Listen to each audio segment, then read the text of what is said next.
Thank you for joining us. We'll give people just a moment to get logged in and answer the questions, and we will get started in just a moment. I think we're getting people in as we speak, so I think we should be pretty good. Just checking to make sure.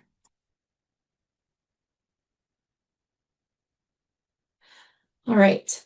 Well, we'll go ahead and get started. Thank you for those of you that are here and that have joined us this morning. We're excited to go through the information and that we have for all of you today, and then get feedback and questions, and always enjoy our time together today. So thank you for joining us. And we can jump ahead to our quote for today. Comes from, there we go. Michael Josephson, and the quote is around our new year here. So his quote, he said, "Approach the new year with resolve to find the opportunities hidden in each new day," which I think is extremely fitting as we're moving into what should be an interesting legislative session. I've vowed to find opportunities in a positive way that are hidden in each new day as we get fun and interesting fiscal notes the last couple of weeks and days. That we need to respond to immediately, and then other budget discussions that we'll talk about a little bit this morning.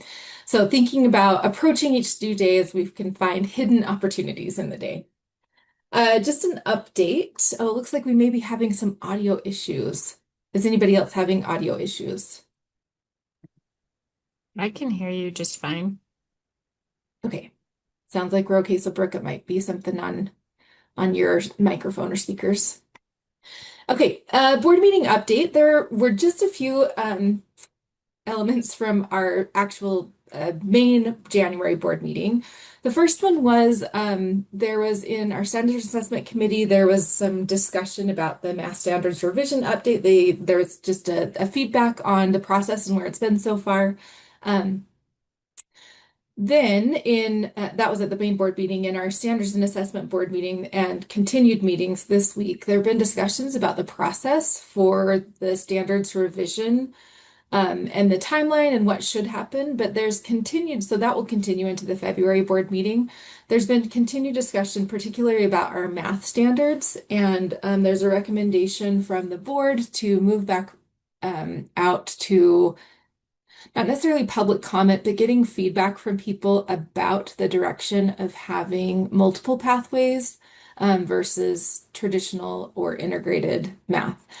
So their recommendation is to get some more feedback from people on that direction, as well as get some feedback from experts in the math standards. So um, originally, the earliest timeline that the math standards could have been approved would have been the March full board meeting.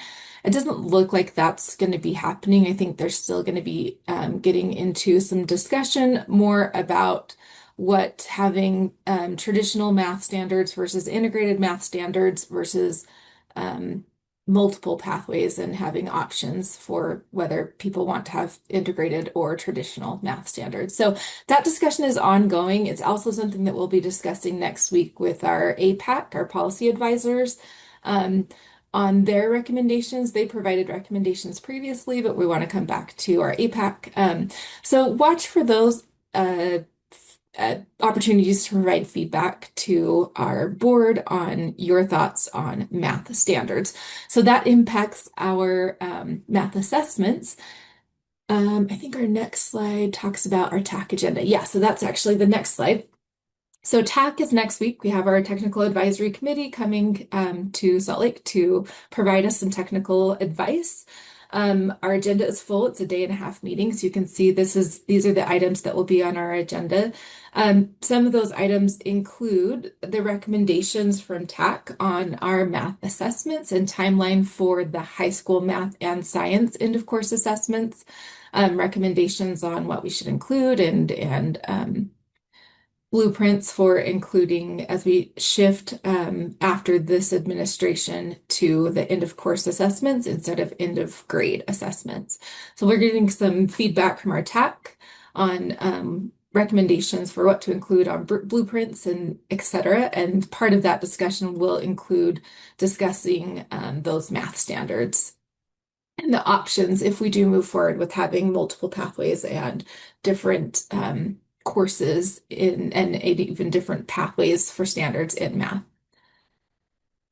We'll also have presentations from our data and statistics team on our annual data and looking at some WIDA changes, the composite score with standard setting, where we have multiple exit routes and including that second prong of the speaking. If students don't take the speaking assessment in alt for whatever reason, having an alternative exit route for those students that don't have a speaking score will be something else that we discuss with our TAC. We'll be talking about ACT updates and some recommendations from our technical advisors around recommendations for communicating changes to ACT with removal of the science from the main ACT assessment. We're continuing to from the composite, I guess, score, but we're continuing to administer science in Utah at all of our administrations for ACT. So lots of feedback that we'll be getting from our TAC next week.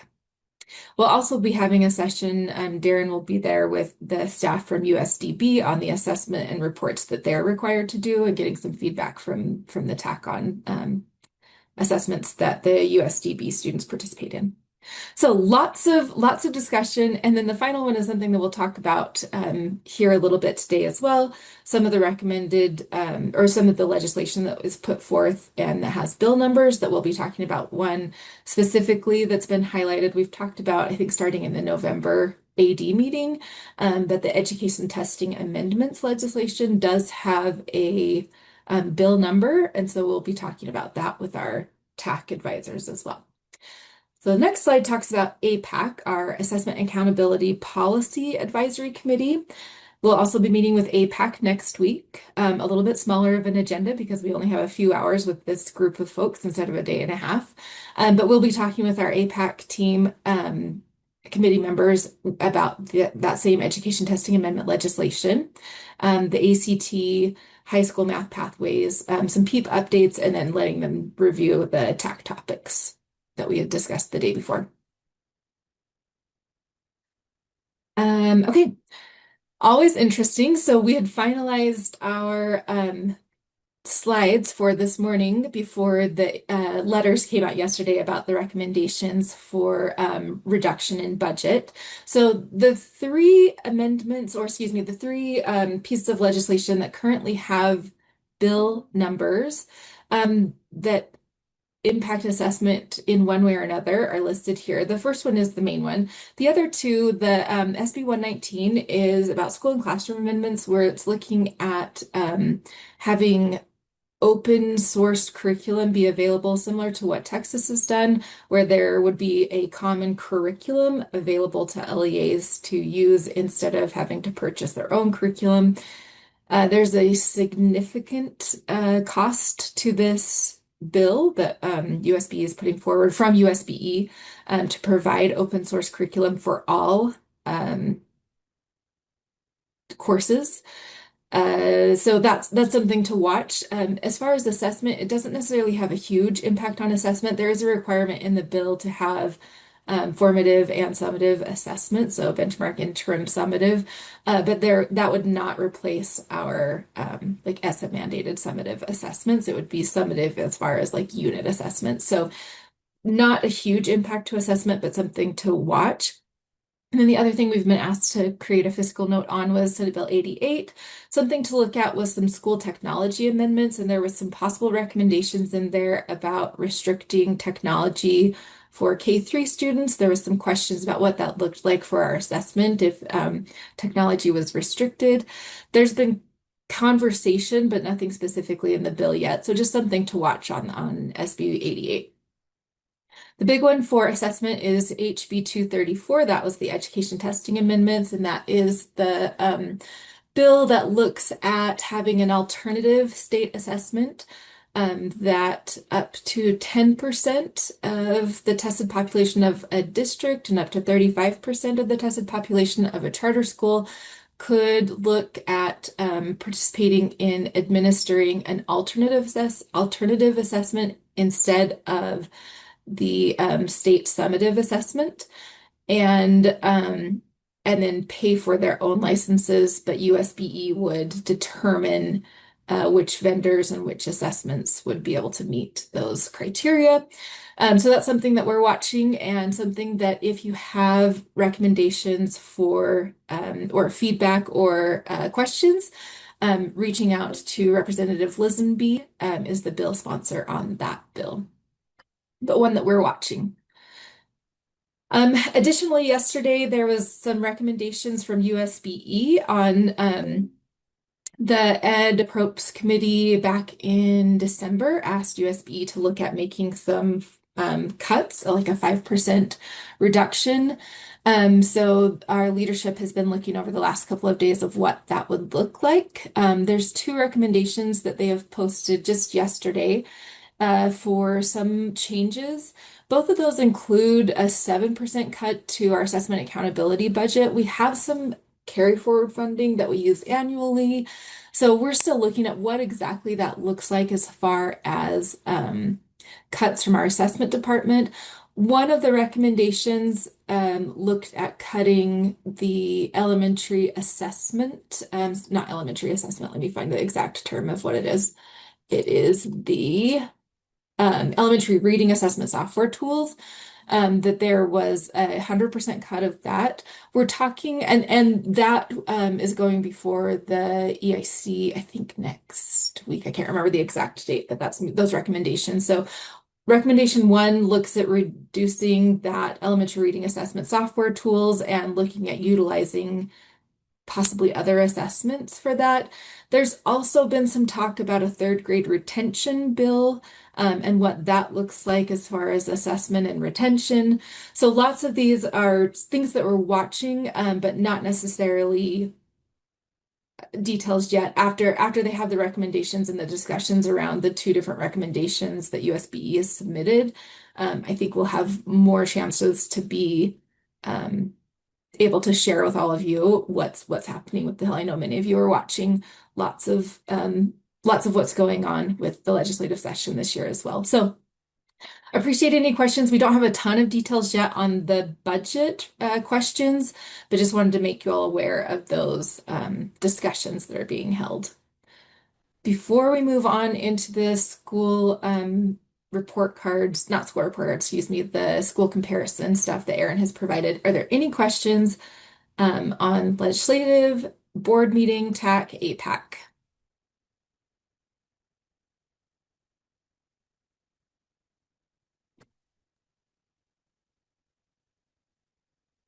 Okay. Ben, Sydney, let's do you see. see the Sorry, I didn't questions in the scroll down. chat? Yep, I didn't scroll down far enough. Now I see them. Okay, Ben, how would the education testing amendment legislation potentially impact school accountability? That's something that we're talking about with APAC and TAC next week of what does that look like? So if House Bill 234 passes as is, as far as accountability, Erin and I have talked a lot about that, what that would look like if you have particularly in this pilot program. So the bill is a pilot, so it's a 5-year pilot. The first couple of years would be up to 10% of a district's population of tested students that could participate in this alternative, and 35% at a charter. And after 2029, it moves up to 20% of a district and 50% of a charter could participate in this alternative statewide testing pilot program. We've talked a lot about what that means for accountability. And depending on the assessment, if we were allowed to have some of our questions as anchor questions that we could compare and make predictions as far as what students are saying they're proficient on the alternative assessment versus what we're saying is proficient on RISE, then we might be able to use those for accountability. Otherwise, we would say no, we wouldn't use that in accountability. It also has impacts on school improvement and who's designated for school improvement, depending on who's participating in the assessments. So we've had a lot of conversation about what that would look like, and we'll look forward to getting more feedback and questions and conversation with our TAC and APAC next week. But there would definitely be an impact on accountability. Brooke's question would introducing an alternate assessment to the accountability system mean Utah has to go through a USAA, or sorry, the ESSA peer review. I don't know about a peer review, but it would definitely mean that accountability would have to get an ESSA amendment. So we would move forward with an additional another ESSA amendment if that bill passes as is. Oh, and thank you, Andrew, for sharing your legislative tracker. Yeah, so there's still, it'll be interesting to see where these bills go for sure, particularly HB 234 is one that we're in the assessment department watching closely, and then the funding and budget reductions is another thing that we're watching very closely. So things that we're discussing and have a lot of questions about what that looks like and impacts of this legislation. We've looked back to previous years and shared with our leadership. This was done we had approval in 2010, 2011 from USED to do something similar that year. We got a 1 year approval and then it moved forward a second year for a couple of LEAs to be able to utilize an alternate assessment. We stopped doing it after I think 2 years with allowing that back in 2010, 11 based off of the issues with comparability and getting pretty complicated with accountability. And that was a pre Common Core and changes when we made a lot of changes into moving into Sage. So we've had a little bit of history of this and some things that we can learn from the past, I think. But we'll be watching this to see what happens with approval of this legislation if it does move forward. Okay, the education testing impediment. Oh, whoops. Let me see. There was one there. Here we go. If the alternative assessment data isn't used, it seems like a way to opt out a certain population of students out of the accountability system. Will there be safeguards around that? That's actually another question that we've discussed too, is how would LEAs be selecting the students that are participating in that alternative assessment and ensuring that there wasn't necessarily a selection of students into opting out and how that could skew schools that were participating in the alternate assessment. Yeah, that is something that we've definitely talked about and questions that we have as well. Okay, if you continue to have questions about that education testing amendment, it's helpful for you to bring up questions if there are things that we're currently discussing or other things that we haven't thought of. Just appreciate people's thoughts and feedback on that for sure. Okay, Emily, I think we're ready to move to the next slide, which Aaron's slides. Aaron has a couple of slides, but he isn't able to be here today. So I'm going to provide a little bit of an update, but if there are specific questions, we'll have to reach out to Aaron on some of those. But on the data gateway, so Emily, we can go to the next slide. There have been a couple of updates made from requests from the LEAs to make some changes to the Compare School report. So on Data Gateway, it's the very top under assessment, that Compare Schools report. If you click on that, they've made a couple of changes. The first is that visually it's laid out a little bit different. You can see the screenshot from what that looks like here. Visually, the layout is a little bit different. They've also made some changes in the past. Alternative high schools were not included, or alternative schools weren't included as part of the Compare Schools. We've made some changes so that they are now included. So there's new schools that are included in this report, as well as a little bit of some changes with the layout. And then Emily, if you look on the next slide, the changes you can see here, you can select the specific assessment. So instead of saying all ELA or all math or science, it's built out right now to the specific assessments. You can choose your school, you can choose the year, and you can choose what you want to compare within that school or what schools you're comparing to. So you can select whether it's RISE, UA Plus, and then ELA Math or Science, and then make those comparisons in both proficiency and growth. You can filter those down. So if you want the school that you're looking at to be the first, or if you want the schools filtered or reordered into ascending or descending order, you can do that on both proficiency or on the growth side. They're making some additional changes, so they're adding other assessments if you want to take a look from Acadians, if you want to look at graduation rates, or if you want to look at ACT. Those are being added. He didn't give us a timeline around when those were being added, but I'm assuming fairly shortly, that they have those in the works, that those compare school features will be changed to add those other assessments that you can look at as well. Um, it's nice to be able to see those schools that weren't on there before and nice to be able to filter for some of these other assessments, hoping that these other changes will be coming pretty shortly. I'm thinking within the next couple of weeks, I think is what Erin was planning, possibly month, depending on how busy things get with requests for data from the legislative session.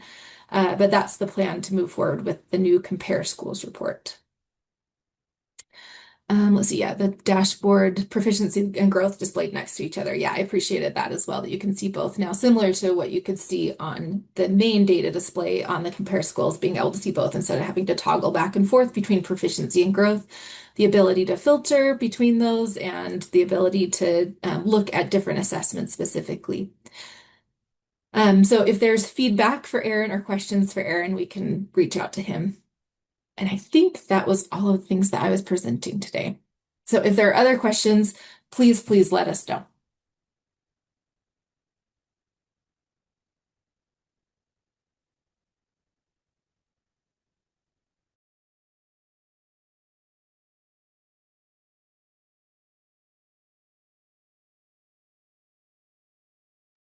So Scott, I think you're up. I am trying to find the right button. Hello. It's a real quick one. I was hoping to actually give you different news today than what I'm going to be giving you. So I apologize for what I'm about to tell you. One of the things on the next slide, you'll see we come out every year in January with our testing, our AD resource guide. And I've been working on that and had this thing happen just this last Tuesday where I hit the save button and all of the dates and all of the testing windows did that. Anyone knows how that happens? I'd love to hear that. Because once the resource guide has been written, we need to go and get it ready for make sure it's ADA compliant. That's going to be coming out hopefully within the next day or so. And as soon as it's out, we'll send out an announcement for you to let you know it's posted to the website. But that is coming soon. I've started rebuilding the mess that happened after I clicked that save button and had that mess happen. And I'm about 1/3 of the way through it on the 11 pages. So I'll keep working on that today and hopefully get that done by the end of this day. So that's all I've got. So just so you know, it is coming. We're working on it.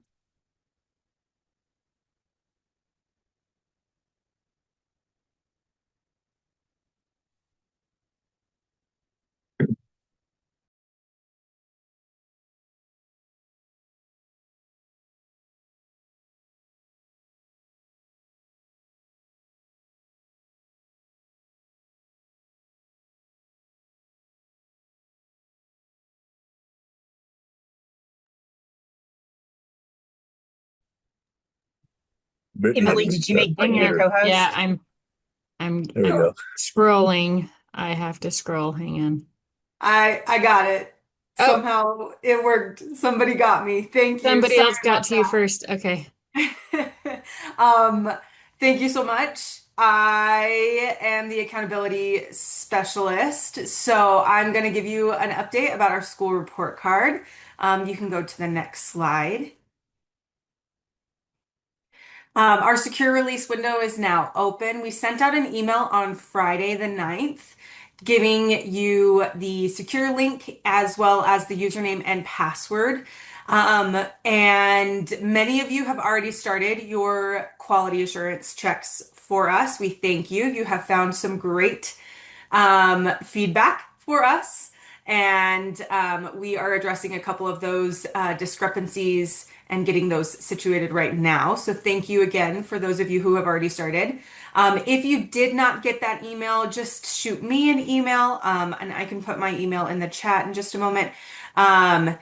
But continue doing that quality assurance check. We are also doing that. We did have the system go down yesterday if you did not see my email. So there was an issue. It looks like things are back up and running. And then Emily, you can go ahead and go to the next slide. The secure release is going to be available through next Friday, January the 23rd. And then our public release is scheduled to go live on the afternoon of Monday, the 26th. If we continue having issues with our systems, we can extend the secure release window to make sure that we address all of the issues or discrepancies that you may have caught. So we are mindful of that. But as of right now, we're going to try to continue moving forward with public release on the 26th, unless anything changes, and I'll be in contact with ADs if that's the case. We are, sorry, that like was a weird R. We are going to be rerunning the data tomorrow to address some of the issues that have already been brought up. So thank you again for checking your schools, your LEAs, and giving us that feedback. So if you have questions or concerns, again, make sure that you email me, and I will be happy to help you out. And I'll put my email in the chat right now.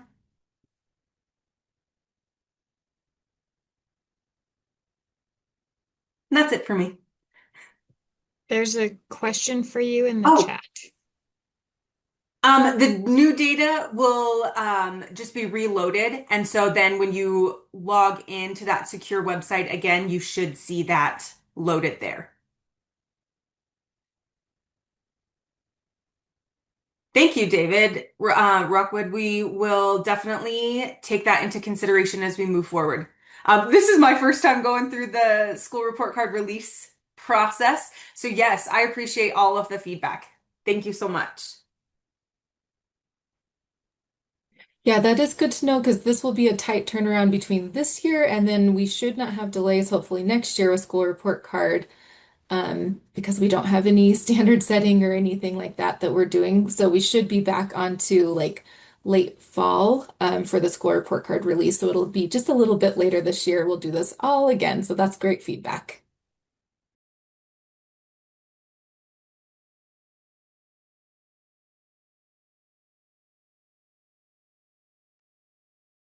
Okay, good morning.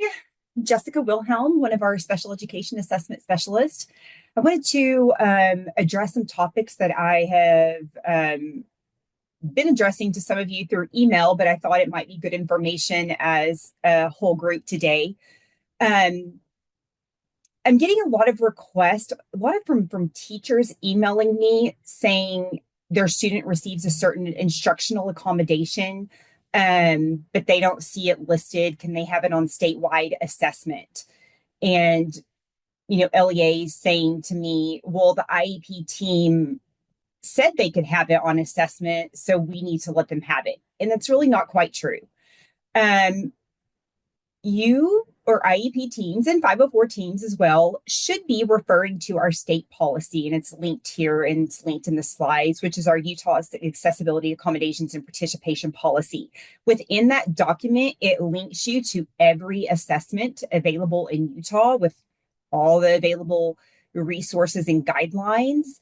And that is really the initial starting point of what is allowable or not allowable for accommodations. What happens is IEP teams don't refer to that during IEP meetings or 504 meetings.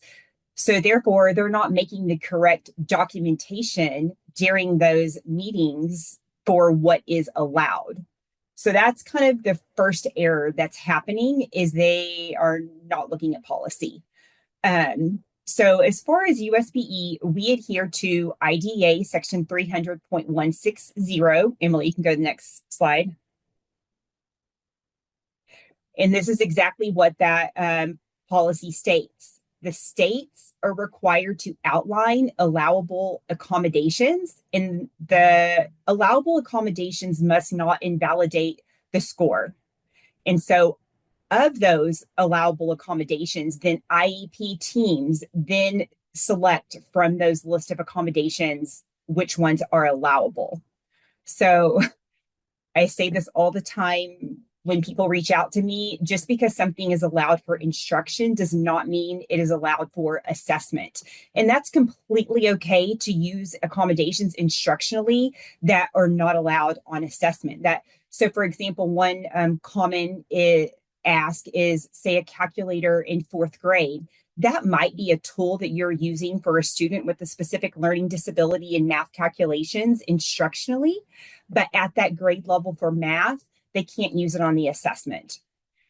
So, because what I also, another kind of myth that perpetuates is sometimes teams think, oh, well, if it's not allowed on statewide assessment, then a student can't use it instructionally. And that's also incorrect. There might be tools and resources that you're using instructionally as students are learning standards that aren't allowed on state assessment, and that's perfectly okay. You have to make that professional decision on a case-by-case basis for students. Okay, next slide. So now, having said that, we try to make our accommodation list as comprehensive as possible, but sometimes there is a valid request that we probably would approve that's not necessarily outlined, because obviously we can't make an exhaustive list and think of every scenario for all students. And so that is why we have an exceptional accommodation request form that can be sent to us, and we will approve that and send you back an email and a notification document, whether it was approved or denied. So that's their outlying accommodation request option. Next slide. Okay, and one of the biggest nuances that is happening right now is a massive number of speech to text requests that are coming in. And I know I've sent emails and communicated with a lot of you already about this, but maybe I can ward off wasting time for other people. And I do communicate this with special education. I know that y'all are assessment directors, but you should still have knowledge of what happens within the world of assessment as related to accommodations. So that title is actually a link to our scribe guidelines for state standardized assessment. I get a lot of requests for speech to text for grade levels that don't even offer it. So it's important to note and be familiar with what subjects and grades in grade level a student is in. That's kind of your first indicator. Do I even need to request this? So a lot of rejections are just simply because the student is not taking a subject that even offers speech to text due to the item types. So that doesn't mean, though, that sometimes a student might not need a human scribe, but a human scribe is usually only needed for a student who has a physical impairment. So if you have a student who has a motor impairment in which they cannot use their hands to simply enter a response into the secure testing environment, yeah, you might need a human scribe for other subjects. So, for example, maybe a student can't work out their math problems, and so they could use a human scribe, and that would be for any grade or subject level. But for the writing, just know that that's for our 5th and 8th graders. Otherwise, unfortunately, a lot of people are wasting their time filling out all of those requests because they're just getting rejected. Next slide. Okay, so this was what's linked on the previous slide for our guidelines. And this is what I think is the messaging that a lot of people are missing, is what are the qualifications for a scribe? And we've kind of outlined 3 circumstances in which it might be necessary to utilize speech to text or a human scribe. And that is an obvious one: a student has a physical disability that impacts their motor planning and they can't use their hands. So they can't use a keyboard. Maybe they're not even able to use an adaptive keyboard. So speech to text would be an appropriate accommodation for that student. However, writing also can impact a student if they have a specific learning disability in the area of written expression. Sometimes that's referred to as dysgraphia. And so that is like a disconnect in our processing for writing. And so, yes, that student would qualify for speech to text or a human scribe. And then every year we get a couple of instances where poor kiddo breaks their arm. And of course, we would approve that for kiddos. So if y'all could help message within your LEAs these qualifications and share these slides with your teams that are submitting these requests. And I'm really just saying this as a help to people who are responsible for submitting these requests. So you're not submitting a bunch of things that are just going to be rejected. Next slide.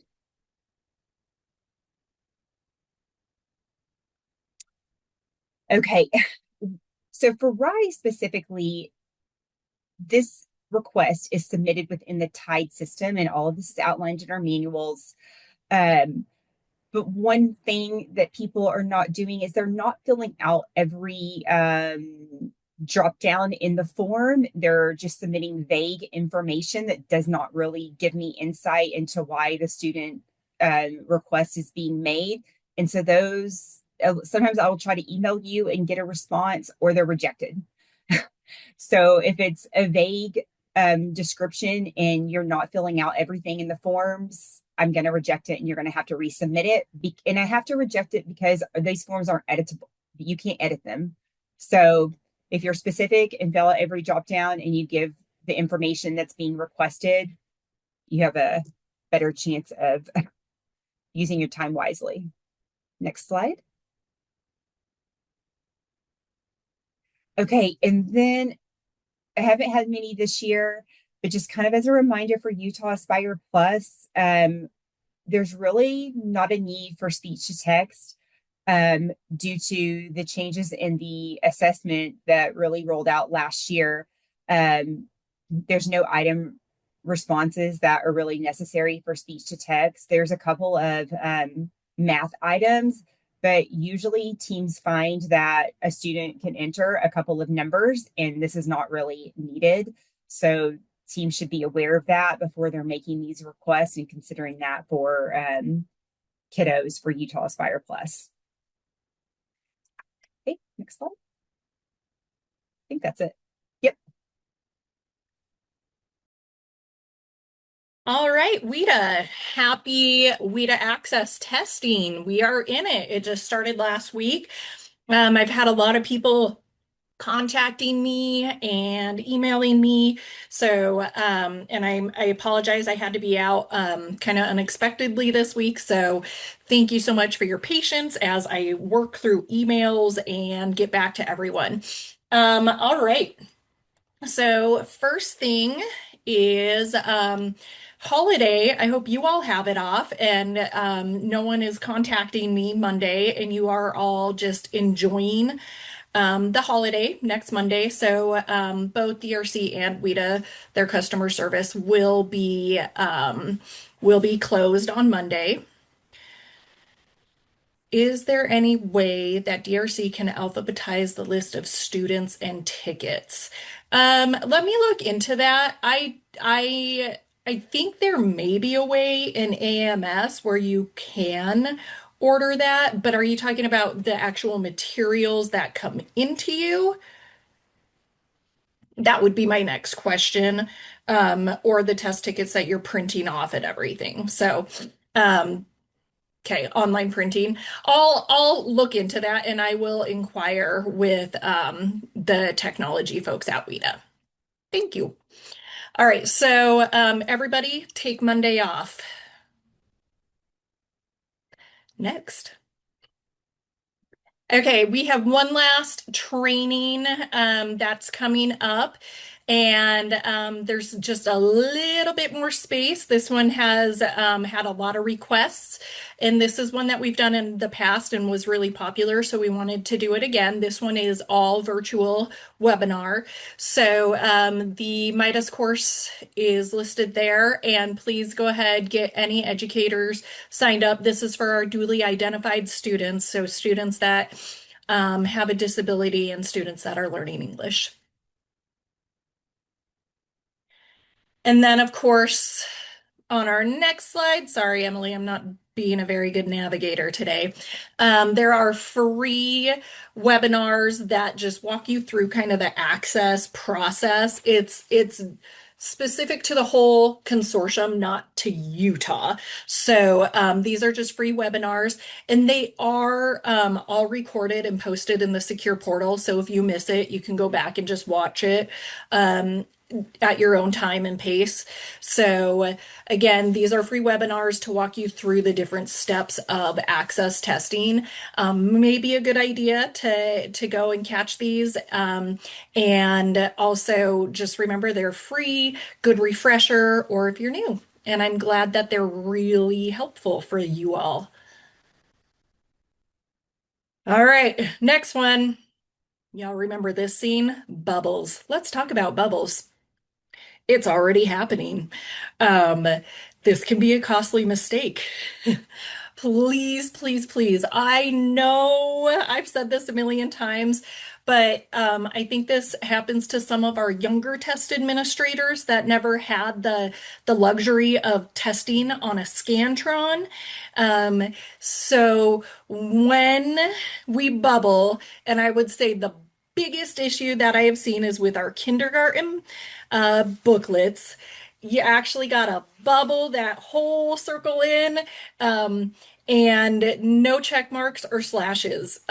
Believe it or not, we are still getting check marks and slashes.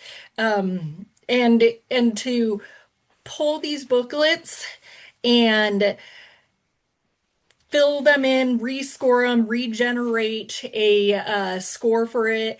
It's $250 a pop. So like that's the price for one booklet.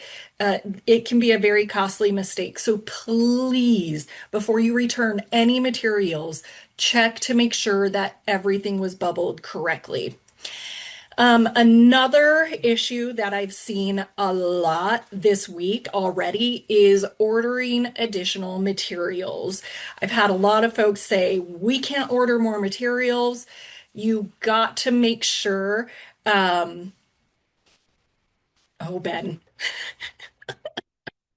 I'm not saying you're old. I'm saying you are wise and sagacious when it comes to the ways of Scantron testing. You are experienced. Yes, yes. All right, getting back to materials ordering. You have to be, there are three tabs. There are three tabs, and you've got to be under the additional tab. If you go under just the material ordering tab, you're going to get an error and it's going to say it's locked, can't order anything. That was the initial materials ordering window. That tab, you got to go under the additional one. Then you won't get that error. So when in doubt, always just go to the other one, double check, and remember, AMS, it's a little finicky. You always got to click on everything twice. So, and then another just rule of thumb, I think anytime you encounter any issues in any of our platforms, I used to hate hearing this, but now it's like my go-to term. So sorry. Clear your cache and then log back in. Scott's like, oh yeah, clear your cache, log back in, and then see if things work. So, and then just as another reminder for students that have to take the paper version of Access, you can't do a combination of online and paper. It's either all or nothing. Okay. There's one exception where people get a little confused, especially if they're new to the WIDA Access process, and that's the students in grades 1 through 3. They're taking the online test, but they do their writing in an actual booklet. It's still considered online, but we don't expect them to be proficient in typing. So, Scott, clear my cache. There, I mean, there we go. There's 2 caches, right? All right, next one. And then the remainder of our testing dates, as we get closer to all of these testing dates, I'll be giving more information about each one of these steps. DRC will be sending out emails as well as reminders and with steps for what to be doing. Just keep an eye out for those emails and always check your spam as well. So, or junk email, because I've noticed some people, they have really hefty firewalls and filters on their email. So always go in and check for those. And if you don't, for some reason, get those communications, just contact me and I'm happy to forward it to you. So we are just in the testing window. The next big deadline is going to be testing materials back. We're done. Yay! So just remember, you can start returning test materials now, especially those grades 1 through 3 writing booklets. Those take longer to score. So go ahead and ship those back when they're done. Check all the materials, of course, make sure they're bubbled correctly, and then you can start testing those back. DRC is going to start sending reminders to get those 1 through 3 booklets sent back earlier to not delay any reporting and get things to you faster. And then, of course, remember our test window, it does go through March 6th. Please start testing now. Don't wait till the last couple of weeks for testing, because remember, WIDA access is very strongly tied to a student's civil rights, and we have to make sure we are providing the opportunity for testing. If we only provide a very narrow window for testing, are we really providing ample opportunity for them to engage in their civil right, which is testing? I know students don't like to hear, my civil right is testing. Guess what it is? All right.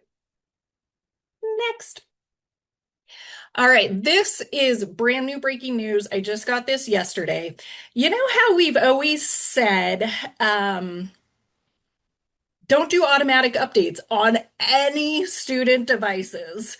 This is going to be one of those instances. So Chrome and iPad, they always are releasing updates, right? Please do not have automatic updates on there. Now, the great thing is when new updates are in the pipeline, our vendors always get a heads up notification and they can start testing it before they get access to those updates earlier. So in the pre-release, there were a couple of issues, known issues found in these upcoming releases that are going to be, they didn't give a specific date, but iOS and Chrome will be releasing at the end of January. The Chrome update has already been fixed, and that fix already took place without anyone knowing it on the 12th. So with Chrome updates, that will not affect anyone. There was a drag and drop issue, and it's already been fixed. So if you do update your Chromebooks, students should not experience any of those bugs for the drag and drop items. If they do, please let me know, or just wait to update your Chromebooks, okay? The next one, though, is going to be related to iPads and iOS if you do testing. So next slide. Please, please wait to update your iPads. No auto updates. So one of the things that is going to happen is students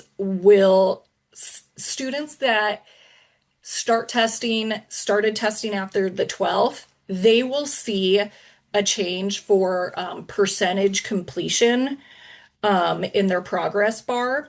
Students that started testing before then, though, they will not see that. That was a bug that couldn't be fixed. So just do note that. The percentage complete, it shouldn't affect students too much. This was an enhancement to help with more accessibility. But specifically for iPads, though, there is going to be a bug if you update it that will impact the way the items are aligned on the screen, and it could potentially confuse students. DRC is working on this right now to come up with a fix, but I'm going to ask, please do not do an auto update on those iPads. Wait till a fix is in place, and as soon as it's in place, I will let you know. But better safe than sorry. We always say it for all of our testing. Don't do auto updates because it could introduce bugs in the testing system. So, if you have any questions or concerns, please contact me, WIDA, DRC, and we can work through that. So please communicate this with your tech people if they have auto updates on. I would say for all systems, turn it off, right? Elise is probably like, oh yeah, yeah. All right. So next, all right. The district data file layout is available for this year. So I know you won't be getting those until April, but if you would like to see the new layout of the data files that you will be getting, this spreadsheet explains, hey, here's all the information you will be getting and what each column and row and everything means. So the new data file layout is already posted. If you're like, hey, I just want to know what I'm going to see in a couple months and you need something to read at night to go to bed, there you go. And next, okay. I've been talking about this and giving you a heads up since this summer. Access this year did go through a revision process, and anytime you revise, I think you're all used to this, right? Because this just happened with ELA. But anytime a test undergoes a big, massive revision, you have to do standard setting. Access is going through a massive standard setting this summer. However, for you all, you're not going to experience any changes or impacts for this testing session, okay? Everything is as usual for you, okay? So, USBE and WIDA have been working very closely to make sure there's no impact on you all. Student testing experience, reporting for you all, everything, okay? So everything's going to be as expected and your typical experience for testing. You're going to get the exact same student ISRs that you get, okay, in April and May. Nothing will be delayed. You're going to still exit your students in the same manner, okay? Everything's the DRC decided to just build the concordance tables into the system, okay? This summer, the standard setting will take place. And after that, once we get all the new cuts, then USBE will go through the whole determining exit criteria and everything. We are not anticipating a delay unless the ESSA amendment that will have to come with it gets massively delayed. But for this year, proceed as usual. We will be providing guidance if things come up and happen, but all the hard work is being done on the back end as to not disrupt your experience. Sid, question. I think I moved my hand to move my hair and it put my hand up. So that was not a Oh, question, but should be a clap. okay. Your hair looks fabulous. So Ben, so the new exit criteria after summer 26 standard setting will apply to 27. Yes. That is the hope. And honestly, we don't know what's going to come out of the standard setting in the new cuts. We might actually find that our exit criteria, based on all the data and the simulations we run, our exit criteria may still apply perfectly. We just don't know. So we will be working with data and statistics, TAC, APAC to determine all of this. And we'll keep you guys updated and posted on that process. Yep, just stay tuned. It's exciting. We'll keep you guys posted, but just proceed as usual for this year. And everything for accountability is going to be happening on our end because we will have all the calculations and the concordance tables and everything in order to run our accountability. So nothing should be delayed. Brittany, thumbs up. Yeah, that's what we determined. Yay. So if report cards are delayed next year, not WIDA's fault. Okay. All right. And then next, just this is a reminder for Braille. Okay. This is something that we've been announcing. One thing though regarding Braille is some people have said, well, we need to order Braille. How do we do that? You do that the same way you would do any additional materials at this point. Okay. So, the Braille tests have been updated to include now the speaking domain. So if you do need any Braille, you just got to scroll down that list in the materials because the list is pretty hefty, but it does need to be done under additional materials. So again, this should hopefully be a reminder. And then my next slide. I'm so sorry, y'all. We are still waiting for approval. All the work has been done for the alternate access and the ESSA amendment. We just need to wait for approval. Um, I wish I had better news. It's just a waiting game. Brittany's like, yep, it's a waiting game. So I apologize, students that you know, take alternate. They still do need to take alternate right now. We can't exit anyone until we get the U.S. Department of Education approval on our ESSA amendment. And I think it's just hard because there's a lot happening at the federal level that is out of our hands. So we're just trying to be patient, and we really appreciate your patience with us.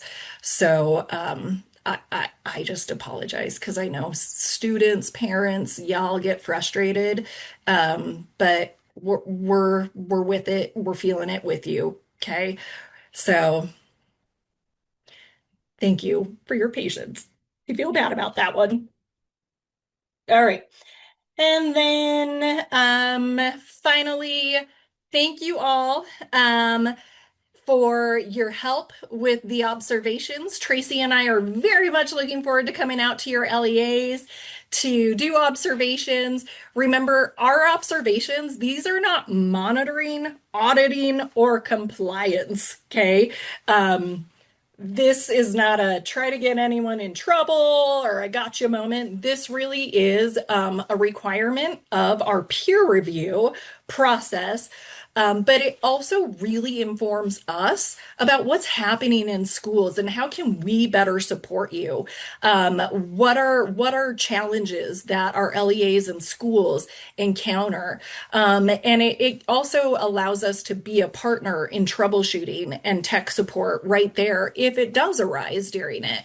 So, again, we have contacted the LEAs that will be visited, and we have set up that schedule. We are so excited to do this, and thank you for opening the doors to us, and we are looking forward to it.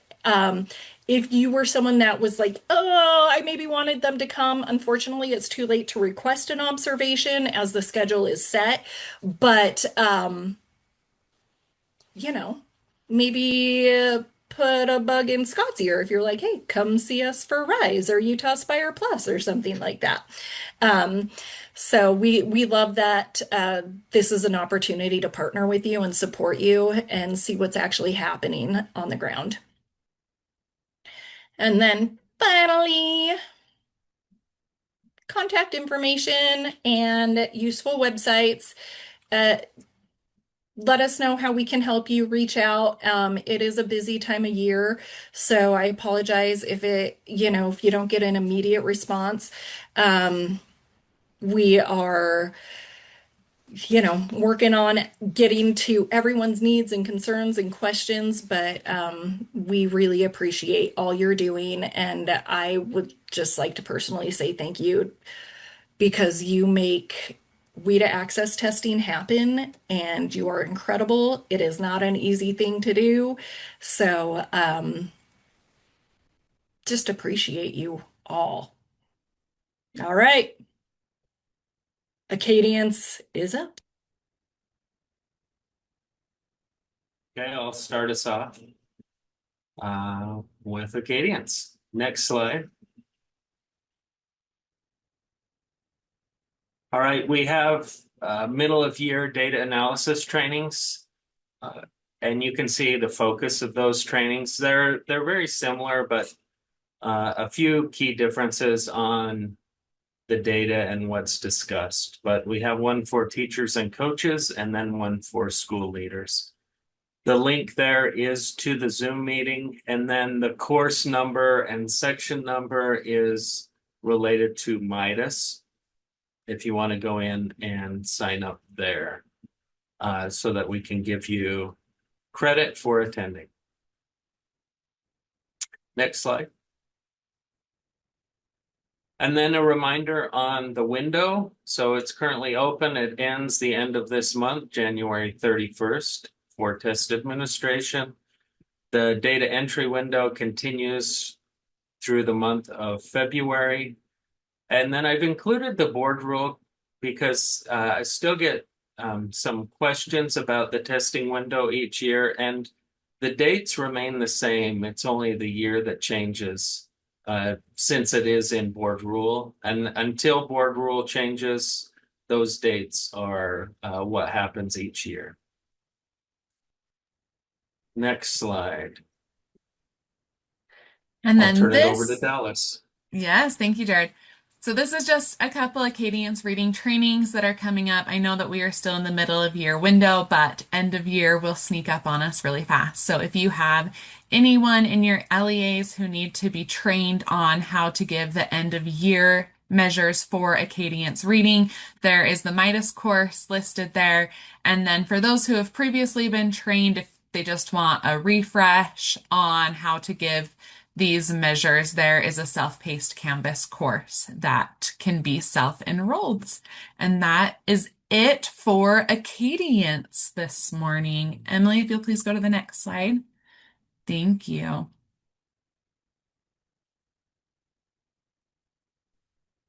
Okay, awesome. Thanks, Dallas. Okay, dynamic learning maps. So give you some quick high-level information around what we have going on with DLM and kind of what our expectations are right now in January. Go ahead, Em.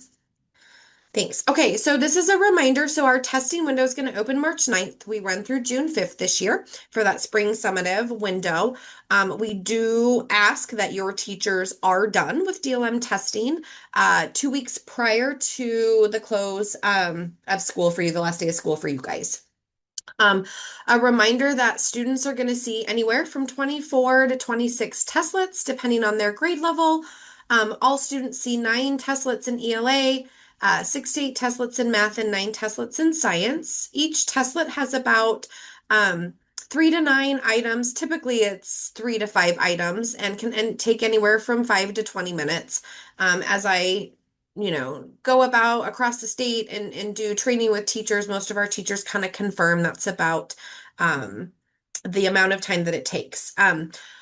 I suggest that you as an LEA don't box your teachers into administering DLM in the same sort of time period that you do with like RISE or Utah Aspire Plus, that you allow those teachers the autonomy to have that full window to get testing completed, and especially being the nature of this population and what can happen with some of those kiddos. Next slide.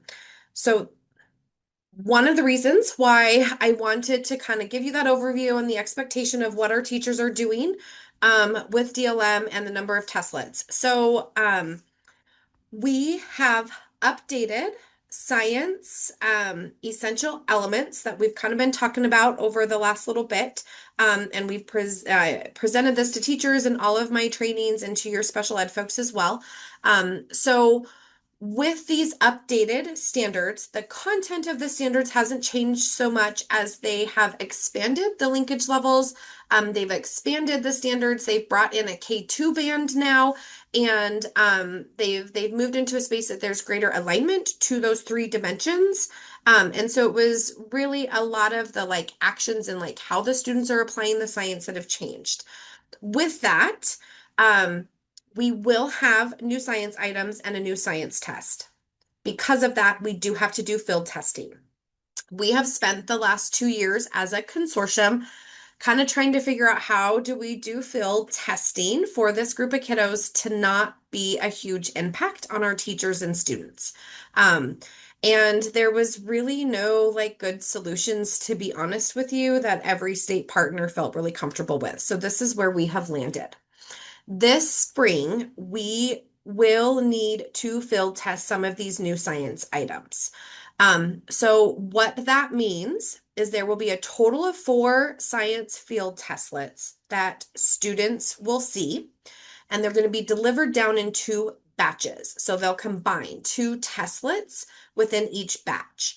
And a reminder, our testlets, there's anywhere from 3 to 5 questions per testlet that students will see. And so they are going to deliver when the window opens on March 9th. So when your teachers get in to administer DLM, and again, we start science in grade 4.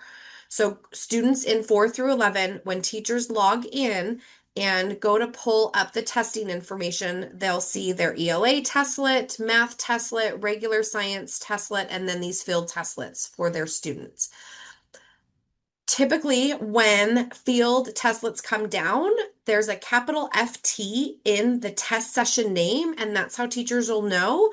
I am not quite sure 100% if it's going to be like an NA in the field testing progress window, or if it'll be a 1 out of 2.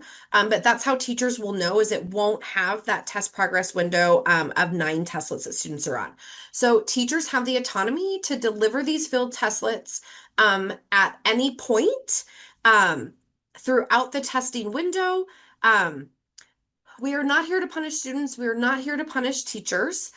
We do know that there are students that it takes everything teachers have to get through what we call those operational testlets. So if that is the case where we have those kiddos, it is okay for those teachers to not do field testing. However, if we do not get enough participants and we do not get enough data on those field test items, we are going to have to do more field testing come next year.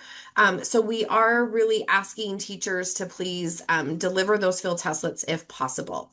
And then what will happen is we will have another batch of field test items that will come down next fall. So as we get more information on that, we'll let you guys know, because next spring we'll roll out all of these new tests.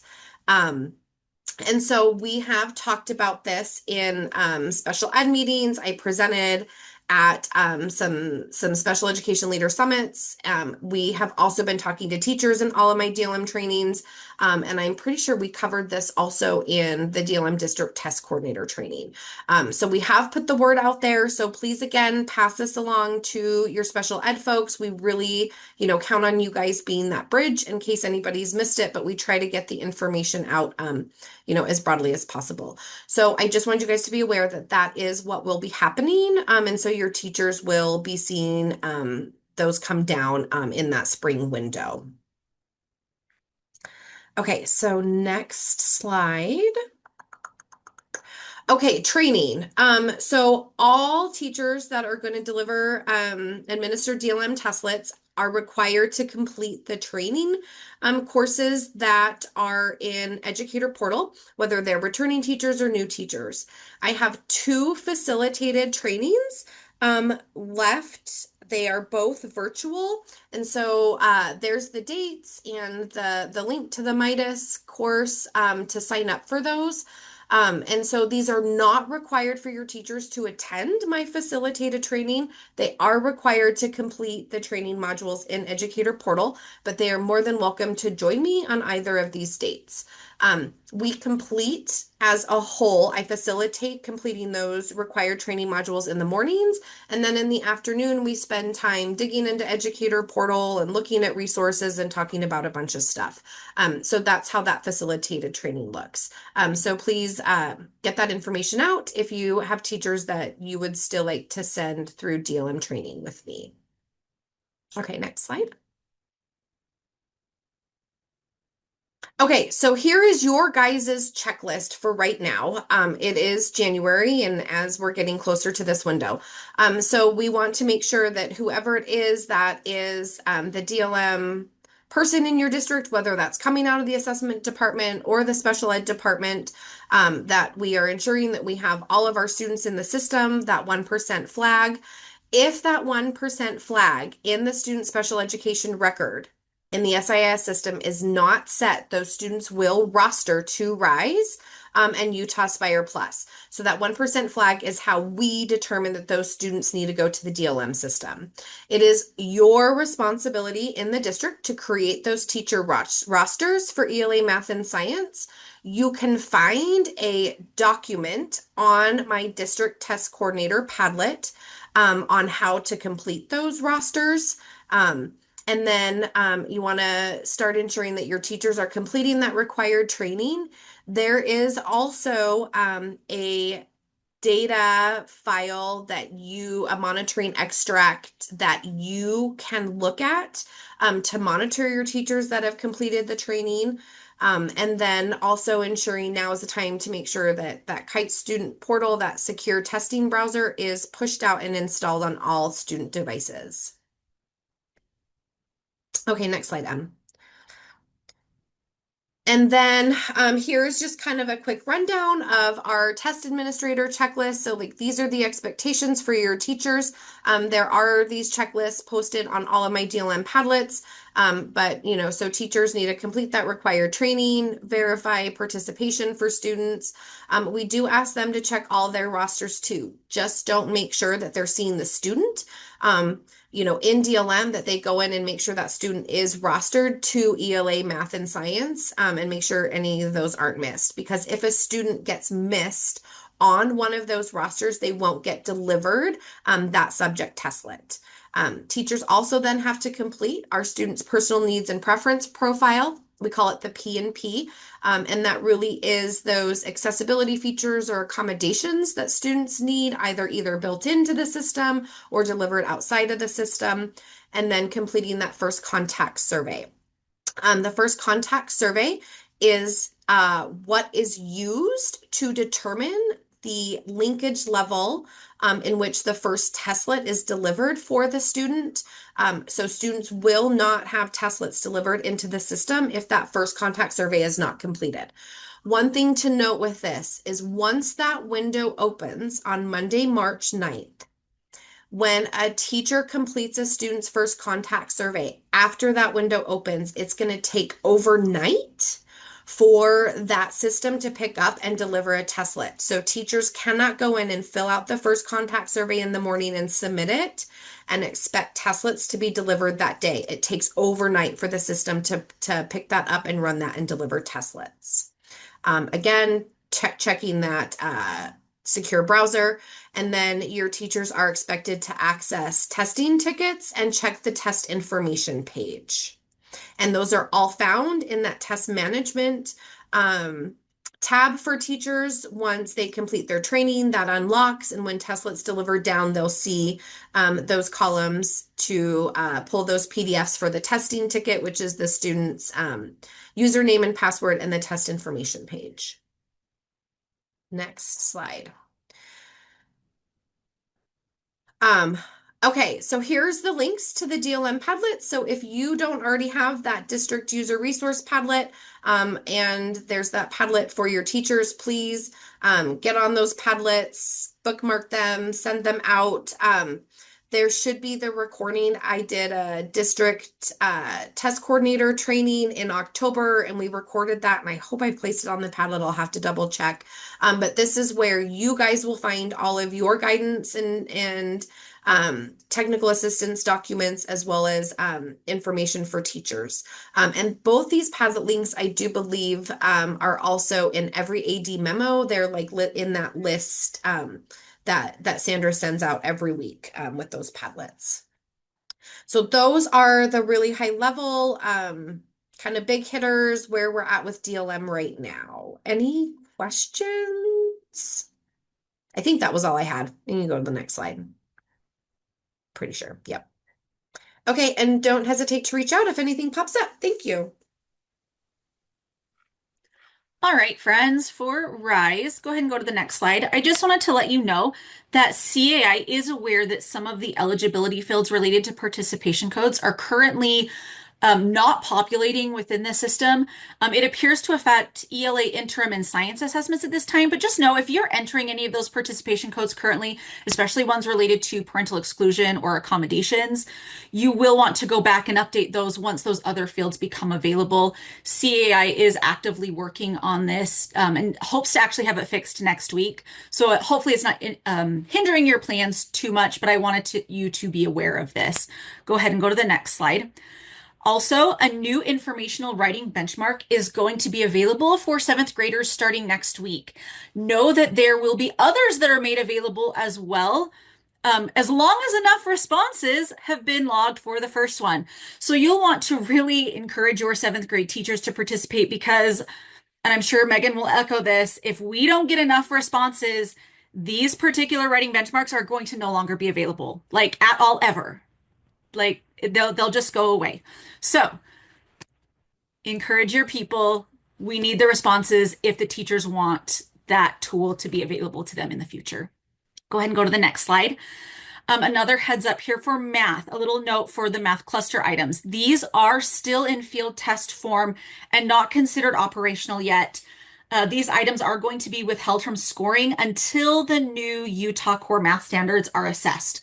So if you have any questions, you can reach out to our math specialist for more detailed information. Just know Jared is our elementary specialist and Katie is our secondary specialist. And I'm sure they're happy to provide any further detail if you need extra assistance with this, but just know, yes, students are going to see clusters. No, they are not being scored to go on to their proficiency. Next slide. In case you missed it in the AD memo, here's the information for those interested in attending the Spring Summative Administration training for the RISE system. This will also include remote administration guidance for those of you who are participating in remote administrations. Registration is available through Midas, but as with all other trainings that I conduct, these are recorded, they're uploaded to our assessment YouTube channel for later reference. So if the date and time aren't necessarily conducive to your schedule, feel free to watch the recording at your leisure at any time. It can also be shared with any audiences you feel would benefit from it. The best part about reviewing the recording is that you can pause or review the information as you work through the system at your own pace, which is also really helpful for those of you who might be new to the system. Next slide. When it comes to keeping up on your RISE responsibilities as an assessment director, this is actually a really great time to go back through the personnel accounts that are associated with your LEA, just to ensure that all of the teachers are accounted for and have cactus numbers applied to their accounts. Even as late as just a couple of days ago, Maureen and I were asked about some teachers' accounts, which had never been created to begin with. So if you have teachers who claim to have no rosters or can't access the system, odds are they don't have a cactus number assigned to their account, or they don't even have a system to be an account in the system to begin with. Okay, so this is also a great time to ensure that the correct students are rostering with the correct teachers, especially in year-long courses, so you don't end up with surprises in a couple of months when you go to test and realize that an incorrect course code may have been used or that students are assigned to a different teacher. So January, February, these are really great times to go in and start checking that. Jasmine, when it comes to best place to ask rostering questions, that is always Maureen Rushing. Next slide. As a note for those of you who have students participating in remote administration of the RISE assessment, this is, of course, limited to students who receive all of their instruction in an online or virtual setting. Remember that even one in-person course like driver's ed or choir is going to disqualify students from remote participation, okay? All of these students are still expected to participate in at least one training test for each of the content areas they will be testing, and they need to have access to the interactive communication tools like a microphone and video. This goes for the proctor as well. Parents should not be in the room or able to communicate with their students during the time, and there should be no more than 10 students in each of your remote sessions, and you are required to have 2 proctors working together in the same location to proctor each of your sessions. This just gives you a really high level reminder. We will go over more detail in the training that's held in a couple of weeks. Next slide. I would encourage all users to use the training tests provided through the RISE portal with your students. And I would further encourage you to ensure they are familiar with each of the content areas in which they will be testing. There is Spanish adaptive functionality available for the training test as well, which is also required to use with students prior to assigning the Spanish adaptive functionality to their summative assessments of math and science. We're going to move into Utah Aspire Plus now. The next slide holds the training information for Utah Aspire Plus. It's been shared before, but note the difference in the two courses when you register through MIDAS. The administration training, again, we're going to talk about remote guidance. So plan to attend if your students are participating in that. It will also be recorded and posted on the YouTube channel.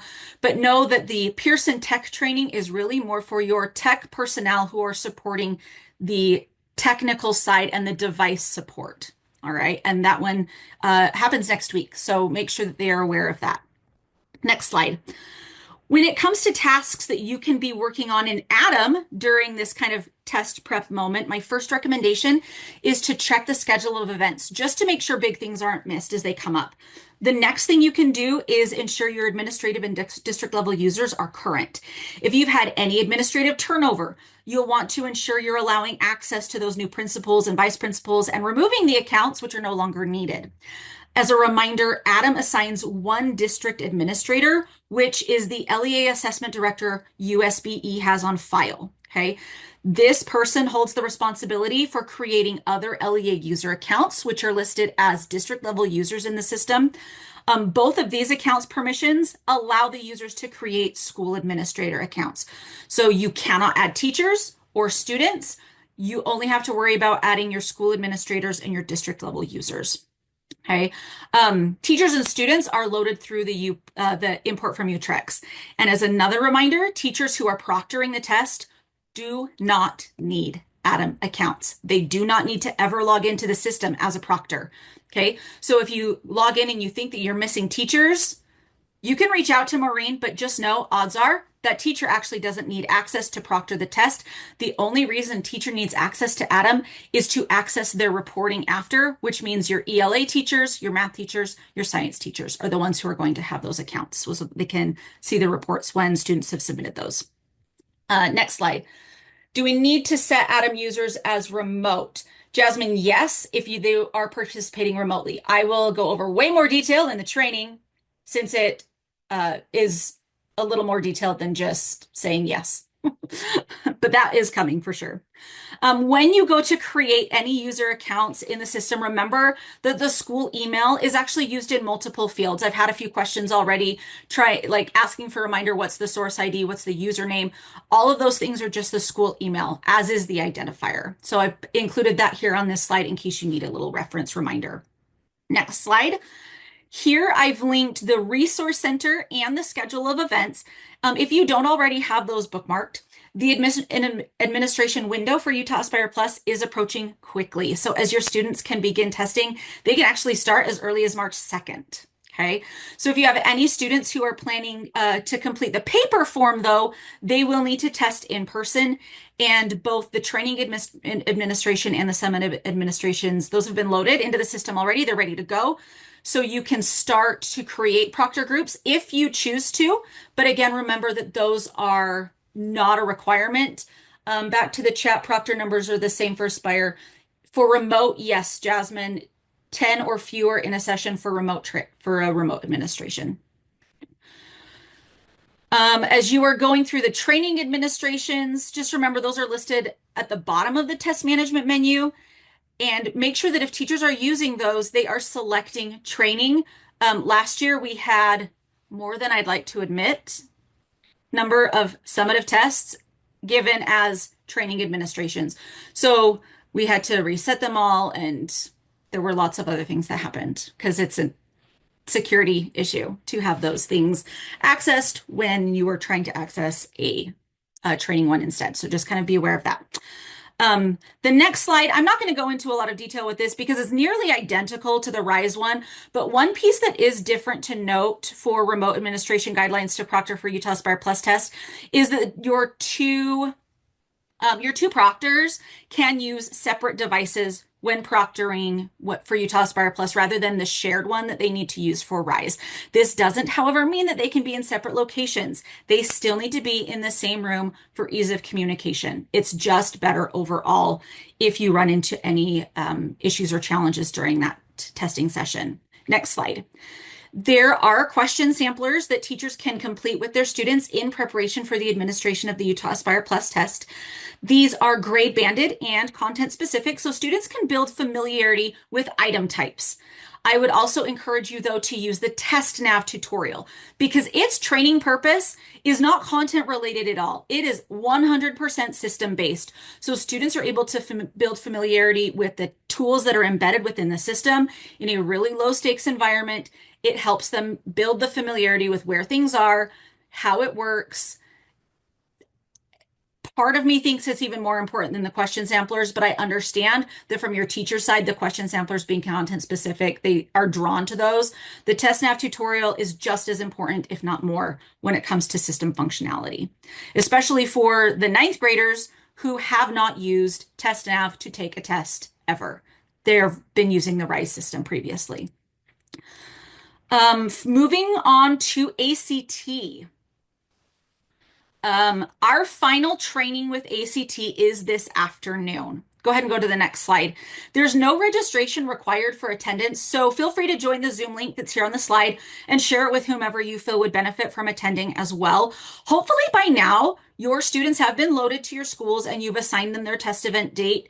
If not, don't stress it. You can reach out to Maureen and I, and we can kind of see what might be happening as to why you would have students missing. But hopefully they're in there and you're good to go. Question in the chat, who do we contact if students are rostering incorrectly or there's no roster when there needs to be one? All rostering questions go to Maureen. And we can help her from there if it is needed. My last slide is just some clarification that I wanted to address that kind of stemmed from the training that was held with ACT in December, because there were a lot of questions about what resources ACT was planning to print and ship. So they're going to print and ship copies of the student non-test information, which does include ACT booklets.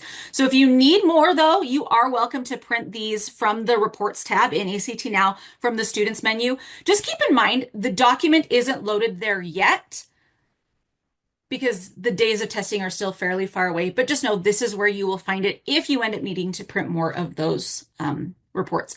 The ACT Zoom link training today, Mark, it's linked right on that slide, the January 15th test day administration. So if you open the slides that Sandra sent this morning, they will be there on slide 66. It is also on ACT Now at the top of the ACT Now page. Brianna, I want to say 3:30. Let me just double check my calendar.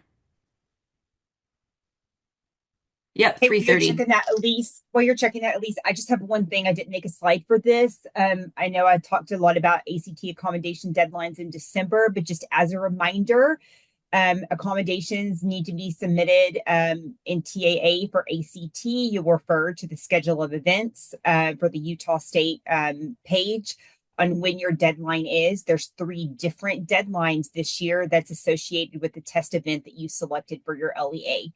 And we monitor those numbers. I know a lot of them are coming in, but I know some people still have not submitted those.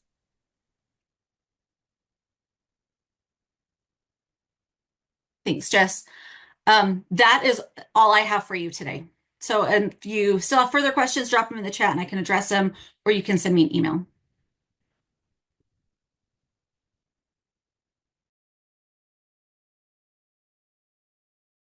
All right, everybody, last few slides. We're going to talk about assessment rostering. Next slide, please. Okay, we have students rostering now in every platform for our springtime assessments. We've got students in ACT Now or ACT testing.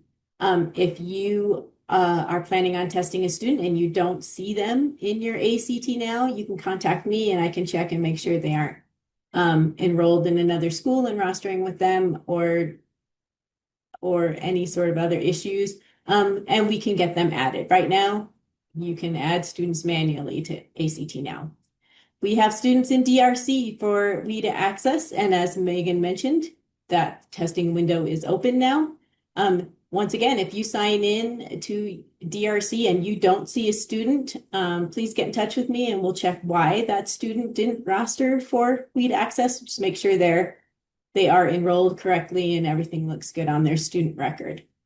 We have students. Hey, Maureen, in, can I jump in there yes, real quick? absolutely, I'm so yes. sorry to interrupt. No, no worries. Just remember though, if a student is new and comes in to your district, then you would need to manually enter them Yes. anyways. So, but if they've been there and should have been rostered, those are the instances to let us know about. Sorry. Yes, thank you, Thank you. Megan. Yeah, no, I should have mentioned that myself. So Utah Aspire Plus, we now have students in Adam. I checked them over. It looks pretty good in there. We also have teachers added through our nightly upload. Please remember that all the teachers in Adam are added by nightly upload. So if you have a teacher that's missing, they might not teach a course that would qualify them to have an account in Utah Aspire Plus. We have students in Tide for Rice. We've had students in there all year.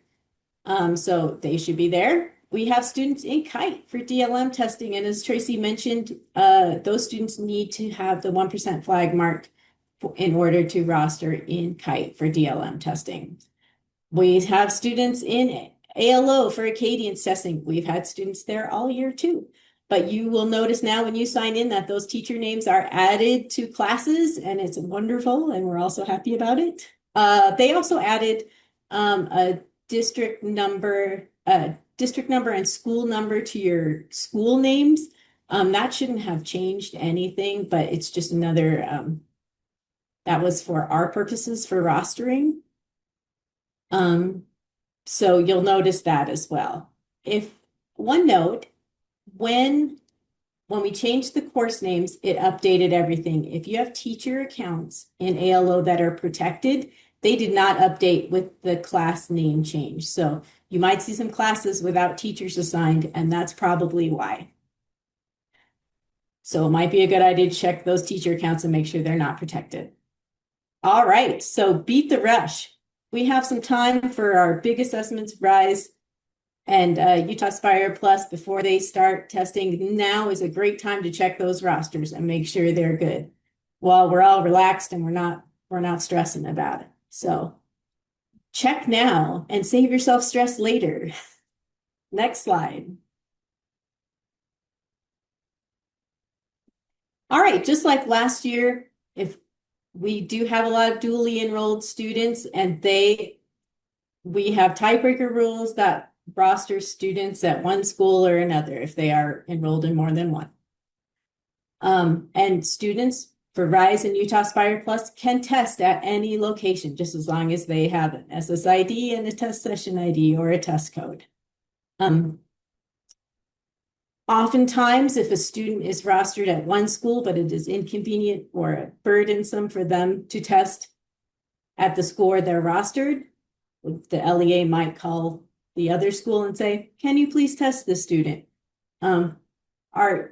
It's much easier for them. And that is a really nice thing for the other LEA to do. I just want to add that the non-rostering LEA does not have to provide this service to you. They are extending a courtesy to you, and they are allowed to say no. So I just wanted to put it out there.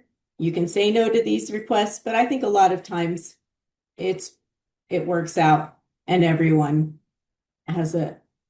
we all get along and we can get these things done. But it Maureen, is not. Can Yes, I jump in please there go. and just kind of Yes. also mention, just because you can reach out to another LEA to have a student test there, kind of like Maureen mentioned, they don't have to submit to that request. So if you're an online school, you can't just not plan to do testing. You have to have an administration with your LEA, with your school. The option for a student to test in another LEA is there, But like Maureen said, it is not the default. Yes, if all the tiebreakers are working correctly and a student is rostered with you, you are responsible for making sure that student is assessed. And I also have to also mention, because we've had this come up here just internally, you also need to think about the student. I mean, I personally, and my own daughters, they would not feel comfortable going to a different school with different peers to take a standardized assessment. That would give them so much anxiety. So that really should be the main focus of what's the most appropriate decision for the kiddos. Just my 2 cents as a mama. Yes, we don't want to put unnecessary burdens on students for assessing. We want to give them the easiest path to have an assessment. Once again, just communication is really important. We do have an assessment directors list, and I think that would be a great place to start. Maybe contacting a school directly is not the best method for this. We want to start a little higher up and start with the assessment director and let them sort out how the student can be assessed. If it's not possible to assess a student at the school, maybe they can be assessed at a district building. I don't know. It's all up to the LEAs. We can only give guidance. And just also note that the results of assessments can only be seen by those schools where the student is rostered. If you're a non-rostering school, you're not going to see the assessments. You're not going to be able to look them up. All right, next slide. So hold on, sorry, 1 second. Oh, yes, sorry. Go on to the next slide. There's one question in the chat about sharing the AD list. I hesitate to share something. We don't share it publicly. I don't know that it's something that we would share with everyone on here. Just because the list changes often. So sharing it with people is a little bit difficult. If you can't find who the assessment director is, then I think reach out to us and we can share with you who we have listed as the assessment director. But sharing it widely, I think, would be a little bit difficult. And then there was one question earlier about rostering when I think it was about Acadians rostering with students or teachers that their maiden name, do they need to change that in Cactus? So Jeff yes, asked, they is do. using some teacher maiden names, do they just change that in Cactus? Yes, we pulled teacher names straight from Cactus. So if a teacher has gotten married or divorced or had a change of name, they have to change that in Cactus in order for it to get through to our rostering.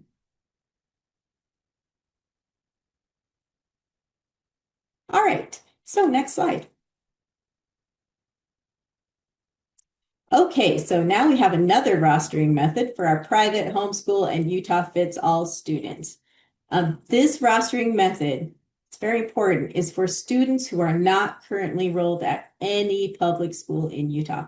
If they are enrolled anywhere at a public school charter, be it a charter, an LEA, if they are in Data Gateway for this school year, you do not have to use this method. It's very complicated. You don't want to mess with it.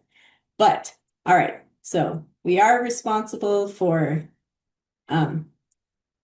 giving students an opportunity to test if they come and ask you for it. I forgot to put the link down here. At the end of my slides, there is a link to the rostering guide that gives you instructions on how to enroll students in any of these circumstances for assessment. And next slide. I think that's it. Yep, there is the private homeschool. I left off the UFA. Private homeschool UFA student rostering guide is linked here. Maureen, is there still like private school versus UFA? Yes, they are two different schools and they're different. Yes. Okay. UFA has it's changed this year. UFA has its own school number, and that is in the rostering guide. All right, let's see. Here's another question. For Rise and Aspire, what if students move out of our LEA to another state, homeschool, or doesn't enroll anywhere and are withdrawn for attendance? Do you keep them on your rosters? For Rise and Aspire, they should drop off your rosters if they unenroll and go elsewhere. They should drop off your rosters. Now, Rise has been having a little bit of an issue politely. They think they have it all fixed, so they should just drop off. If you look in Adam or Tide and you see a student still on a roster that has transferred out, please get in touch with me and we will work on getting them removed.